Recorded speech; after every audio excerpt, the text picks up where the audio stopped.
Jason Tesorero. I-follow niyo po sapagkat ito, kaibigan ko po ito, sa katapat nito. Buhay. Thank you, sir. Thank you po, sir. Hi, Pans! Hindi mo Pans ko, wala na yung Pans ko, ah. Napapunta tayo ng Maria kasama natin si Senator Robin Padilla. Ito na sila. So yun guys, good morning sa inyo lahat. Magandang araw sa inyo lahat. Nandito tayo ngayon sa Puerto Princesa Airport.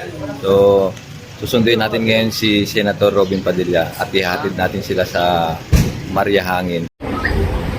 So yun guys, i-check nila yung sasakyan ni Senator Robin Padilla. Tingnan kung safe, kung may nakalagay na bomba kung ano man. For security reason, ikutan nila yan. So yun guys, no, kapag sa mga ganitong activity, dapat matyaga ka sa pag-iintay. Maaga pa lang ay nandito na kami sa airport kahit na alam namin kung anong oras darating ang bisita. Dahil marami pang dapat asikasuhin. Katulad ng ganito, malamang yung iba sa inyo ay pamilyar na sa ganyan.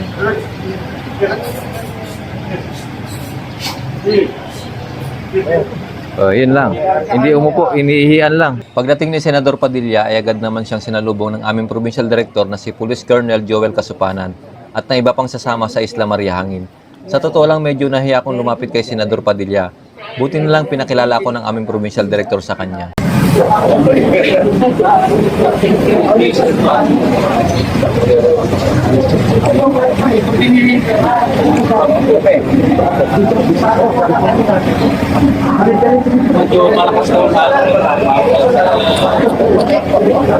Di na kami nagtagal sa airport at agad na bumiyahe na kami papunta ng Buliluyan Port, kung saan sasakay kami ng barko patungo ng Isla Maria Hangin. Medyo may kalayuan din ng biyahe papunta ng Buliluyan Port sa Batarasa.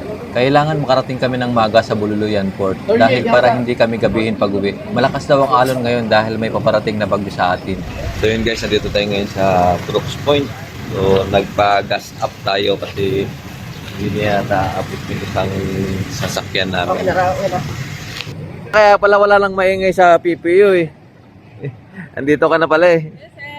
Ayun, pagdating namin sa Bululuyan Port, maraming naghihintay na tao sa kanya upang magka-picture. Kaya medyo naantala ang aming biyahe sa dami ng gustong magka-picture sa kanya. Excited na ako makabalik ng Maria Hangin dahil hindi na ako muling nakabalik doon. At natapos na rin ang aming programa na Pulis sa Barangay, na kung saan nung una pagpunta namin doon ay nahirapan kaming ipaintindi sa mga residente ang aming pakay sa isla nila. Pero kalauna ay naintindihan din nila ang mga nangyari. Meron din namang hindi. Wala tayong magagawa doon, di natin mapiplease lahat ng tao kahit maganda pa ang ginagawa mo. Halos sumabot din ng 1 taon ang pananatili namin sa Isla Maria Hangin.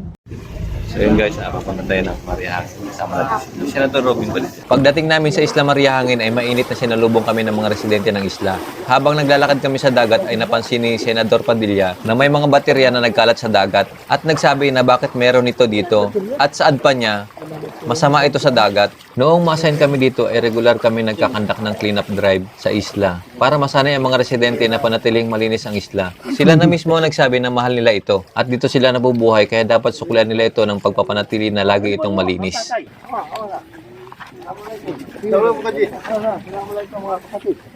Ito na. Dalaw tayo, sama tayo ni Senator. Tagal na akong nakapantay sa mga kapatid. Okay, ka lang?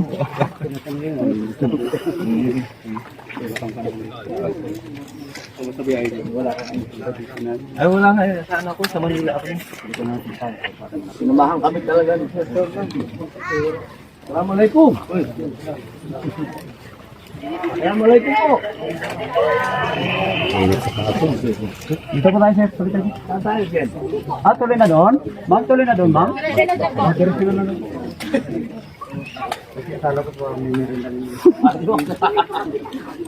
Assalamualaikum. Wala nang sinayang na oras si Senator Padilla. Dumiretso na agad ito sa venue ng Senate hearing at sinimulan ito ng ating butihing senador sa isang maikling panalangin. Kasama sa mga dumalo ang iba't ibang kinatawan mula sa iba't ibang ahensya ng gobyerno. Sa mga hindi nakakaalam, si Senator Padilla po ay chairperson ng Senate Committee on Cultural Communities and Muslim Affairs. Kaya rin po siya naririto upang makinig sa mga hinaing ng ating mga kapatid na Muslim dahil ang mga sinaunang nanirahan at naninirahan dito ay mga Muslim na katutubong mulbog. Bakit nga ba pumarito si Senator Padilla sa Isla Mariahangin? Ito ay hinggil sa filing of eviction and demolition cases sa mga residente ng Isla Mariahangin at pag-question kung paano napatituluhan ng isla ng mga nagbenta nito. Layunin din ng pagdinig na ito ay upang bigyang pansin ang ating mga katutubo na patuloy na inaagawan ng kanilang lupaing ninuno. Nandiyan po, nakikita ninyo ang kanilang mga libingan. Nandiyan po ang tampat. Nandiyan po ang aming tanim na ay mga angkan, ay mga ninunong mga katutubo. Para sa aming mga katutubo, ang lupa ay buhay. Dahil dito nakaugat ang aming tradisyon, kultura. Pag ito ay inalis sa amin, ito po ay aming ikakamatay. At para magamit sa pagbalangkas ng bagong batas ay naharap na tutugon sa mga hinaing ng ating mga katutubo na hindi na maulit ang ganitong sistema na pag-angkin ng kanilang lupang ninuno. Alam naman natin na meron na tayong batas, ang Indigenous Peoples' Rights Act of 1997 or Republic Act number 8371. Ngunit marahil hindi ito sapat para maprotektahan ang ating mga katutubo. Ang Jewel Mill Corporation na kung saan papahirap sa lahat ng mga may isda na kung saan ay sinakop ang aming traditional fishing ground. Isa po sa kahilingan po namin na gusto po namin na ilabas po yung barangay hall sa Isla ng Buksok na private island. Hindi lang po ang anak ko ang kinasuhan, yung iba po namatay, may kaso din. So yun guys, isa-isang pinagsalita ni Senator Robin Padilla yung mga presidente rin ng mga katutubo kung ano yung mga hinaing nila, kung anong gusto nilang ipaabot sa pamahalaan natin, sa mga kung sino man yung nakakasakop sa kanila. Kayo na nga po ang nagsabi, ngayon lang narinig ang naratibo ninyo. Kaya ito pong napakaganda po ninyong paglalahad, ito po ang pangahawakan namin sa susunod naming pagdinig. Dahil hindi po natin ito tatapusin dito. Ito po yung unang pagdinig. Kaya umasa po kayo na sa susunod na pagdinig, hindi man po namin magawa na dito. Itutuloy po namin sa Maynila o sa ibang lugar. Hinihingi po namin na kung sino yung mga point person, makapunta din po kayo sa Maynila. Kasi ang nangyari, noong gusto po namin gawin tong pagdinig, hindi po daw makakapunta doon dahil pagka umalis daw po dito, baka samantalahin ni Sheriff. Kaya ho, sana makapagbigay po kayo ng mga tao na pupunta pa rin sa Maynila. O kung sa Palawan man, o kung sa Puerto Princesa man namin gagawin ang susunod na pagdinig. Sana lang po, inihingi po namin sa inyo na ituloy niyo po itong laban na ito dahil gumastos na po ang gobyerno dito. Napakahalaga po nitong kaso po ninyo. Napakahalaga. Hindi po ako dinala dito ng Panginoong Allah Subhanahu wa Ta'ala ng walang dahilan. Hindi po kayo pinaramdam sa inyo at pinagdadaanan niyo po ito ng walang dahilan. Lahat po ng tao dito, taga-ahensya ng gobyerno, lahat po kami, hindi walang dahilan kung ba't nandito kami. Bigyan po natin ng solusyon ang suliranin na to. Sana po ito ang daan para yung mga kababayan din po natin na nauuwi sa rebellion, nauuwi sa armadong pakikibaka, magkaroon din po sila ng pag-asa na ang gobyerno ay handang makinig. Ang gobyerno ay handang ipaglaban ang karapatan ng mga katutubo at magpatuloy po na matapos na ang armadong rebellion. Uulitin ko po, nandito po ang gobyerno para tumulong po sa inyo. Hindi po yan kalaban, mga mahal kong kapatid. Ngayon po ay formal po pong sinususpindi muna ang pagdinig na ito. Matapos ang isinagawang pagdinig, ay agad naman na dumiretso si Senator Padilla sa masjid na kalapit lang sa venue ng hearing upang sumamba. Habang naghihintay kaming matapos si Senator Padilla sa pagsamba, ay may mga residente na lumapit sa akin at nangamusta. At humingi naman sa akin ng pasyensya si Babes Pelayo. sa mga nasabi niya dati sa akin. Sa akin naman ay wala yon dahil serbisyo publiko ang pakay namin sa kanilang isla. Walang personalan, trabaho lang. Kaya nga ang tawag sa amin law enforcer o tagapagpatupad ng batas. Wala kaming kinikilingan. Kung ano ang nakasaad o inuutos ng batas, ayon ang aming susundin. Sa mga katutubo natin na taga Isla Maria Hangin, pasensya na po, trabaho lang talaga. Ramdam ko kung anong nararamdaman nyo o pakiramdam ng pinapalayas ng tirahan. Dahil maraming beses na rin kami ng pamilya ko nakaranas na mapalayas sa aming tinitirahan. Wala kami magawa dahil kung sino ang may titulo ng lupa ay siya ang kinikilala ng batas. Kahit na magmakaawa ka, sabihin mo na mahirap ka at wala kang kakayahan, hindi ito pakikinggan. Ang batas ay malupit, ngunit ito ay batas. Yan ang masakit na katotohanan. Pagkatapos ng pagsamba ay dinumog naman ulit si Senator Padilla ng mga kababayan natin na gustong magpa-picture sa kanya. Halos di na kami makalis sa isla kasi halos lahat gusto makipag-selfie sa kanya. Sa isip ko, mahirap din talaga maging politiko. Lalo na't artista ka, tapos pogi pa. Buti na lang, pogi lang ako, hindi artista. Aray ko. Kaya konti lang ang nagpapapicture sa akin. Di pa ako artista niyan ha. Paano na lang kung naging artista pa ako? Aray mo.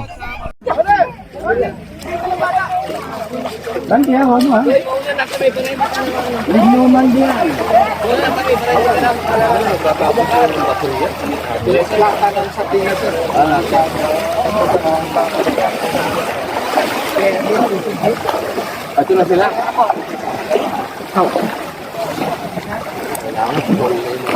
Tsaka nandun na rin sila, sir. Sumasakay na rin. Si Sir Nash nagsabi. Talaga naman. Nilisan namin ang isla ng Maria Hangin na ang bawat isa ay may ngiti sa aming mga labi. Sige, kanta ka muna. Mag-audition ka muna sa amin bago sa mga judges ng Pinoy Got Talent? Pinoy Got Talent. Ano na? Pinoy Got Talent. Sige, mag-audition para malalaman namin kung, di ba? Magagaling kami rito mag-judge. So, ayan o. Sige na. Mahilig kami sa music, lalo na si Sir. Oh. Kasi baka muna lang, kahit chorus lang, para malaman namin kung ano yung mga pagkakamali, para maitama natin at mai-correct natin, di ba? Sige, para sa mo. Oo. Oh, sige, paano tayo? Makikinig tayo. Okay. Oh. Go. Sige na. Some people want it all, but I don't want nothing at all. If it ain't you, baby, if I ain't got you, baby. Some people want diamond rings, some just want everything, but everything means nothing if I ain't got you.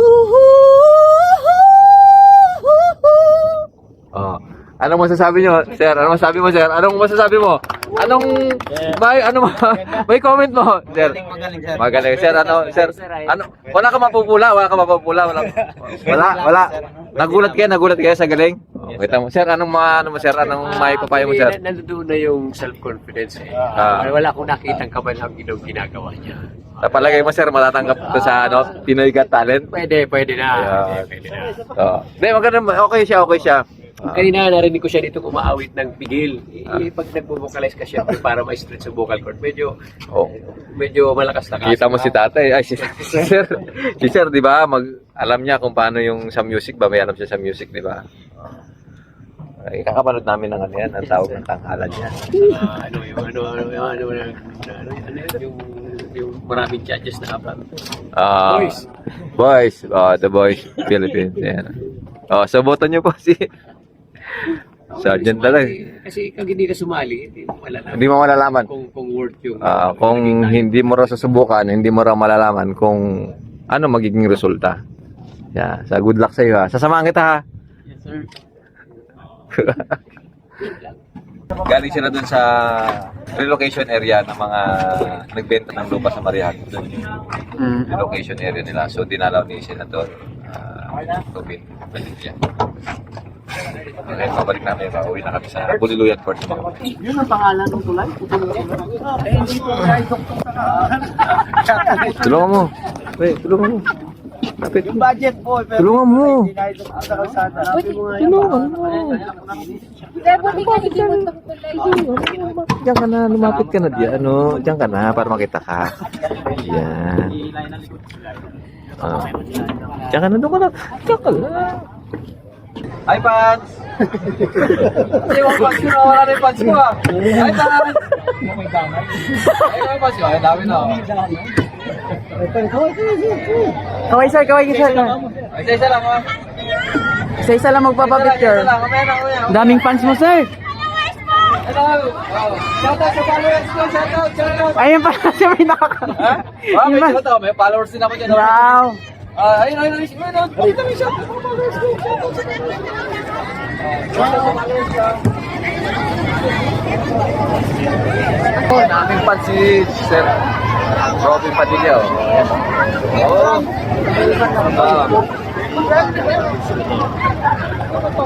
Boss, na kayo? Ayun talagang pogi. Ito talaga pati pinagkakagulan itong pogi na ito. Binibidyohan ko nga sa Kaya ano? ulo pa lang. Ayun po. Sige, no problem. Inabutan na nga kami ng gabi sa daan. Dito na kami sa Nara, Palawan sa bahay ni Prince Di Maala maghahapunan. Very generous talaga itong pamilya na ito. Sila din ang nag-donate ng isang standard PNP building para sa First PMFC. Halos lahat na yata ng VIP na pumupunta ng Palawan ay dito sa kanila tumutuloy.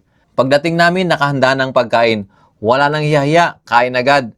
Salamat kay Sir Prince Di Maala sa masarap na hapunan. Kaibigan din po natin yan. Captain Jason Tosorero, sir, maraming salamat po sa inyong serbisyo sa bayan. Mabuhay po. Class batchmate sir, batchmate and happy sir. Yan sir, mga Bata batang 641 sir. 641. Yes sir. Sir. Thank you sir. Thank you tol. Thank you very much sir. Medyo nagtagal din kami dito kaya gabi na kami nakabalik ng Puerto Princesa. Pagdating namin sa hotel na tinutuloyan ni Senator Padilla ay konting kwentuhan lang, sumibat na kami. At bukas maaga pa kami para ay hatid naman sila sa Palawan International Airport.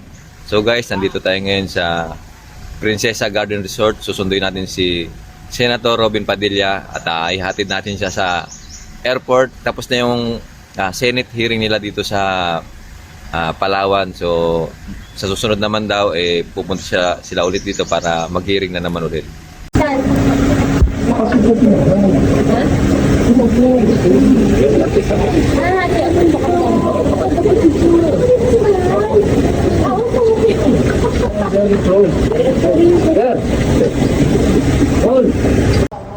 Pagdating namin sa airport ay sa isang kinamayan ni Senator Robin Padilla ang mga tropa na kasama sa pag-security sa kanya mula pa ng unang araw ng pagpunta niya dito sa Palawan para magpasalamat. Dito ko lang pala makakasama si Senator Robin Padilla. Biruin mo sa tagal ng panahon, kung hindi siguro ako naging pulis, ay hindi ko pa makakausap o makakabayan ang bad boy ng pelikulang Pilipino. Idol natin yan. Palagi ko yan nakikita si Senator Padilla nung college pa ako. Batchmate ko siya sa Philippine College of Criminology. Senior na ako sa kanya na isang SEM. Dahil 1998, second SEM na siya nag-enroll noon. Matapos niya makalaya mula sa pagkakakulong ng halos 3 taon sa kasong illegal possession of firearms. Nabigyan siya ng conditional pardon noong 1998 ni former President Fidel B. Ramos.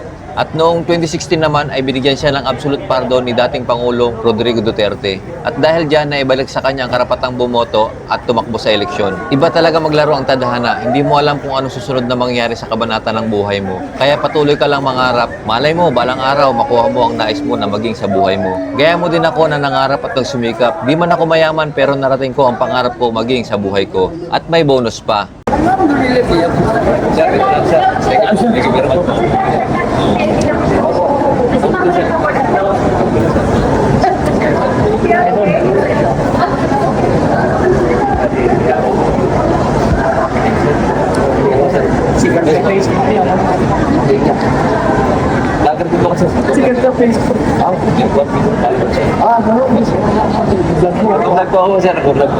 Pa-shoutout lang po sa mga followers at saka subscriber sir.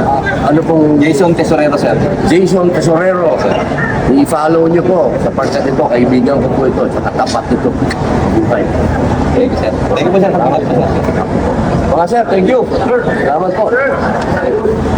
Okay guys, uwi na po si Senator Robin Padilla. Sa susunod na hearing, ako pa rin po yung kukunin nila na security. So guys, ito pa rin mga tropa natin na kasama sa pag-security kay Senator Robin Padilla. So, si Senator Padilla nagpapasalamat sa ating mga kapulisan sa pagbibigay seguridad sa kanya mula dito sa airport hanggang sa Mariahan. So, masyadyan, maraming salamat po. Pinamayan pa kayo, di ba? So, nagpapasalamat siya. Kung nga patapusin do ang video nga dya, matamang salamat kanindong tanan. bilang suporta ka naman, pati gayon ka mag-subscribe sa among YouTube channel. Jason Tesorero. Pati gayon pinduton ang notification bell para lagi kamo updated sa among mga bagong upload. Matamang salamat. Ablig!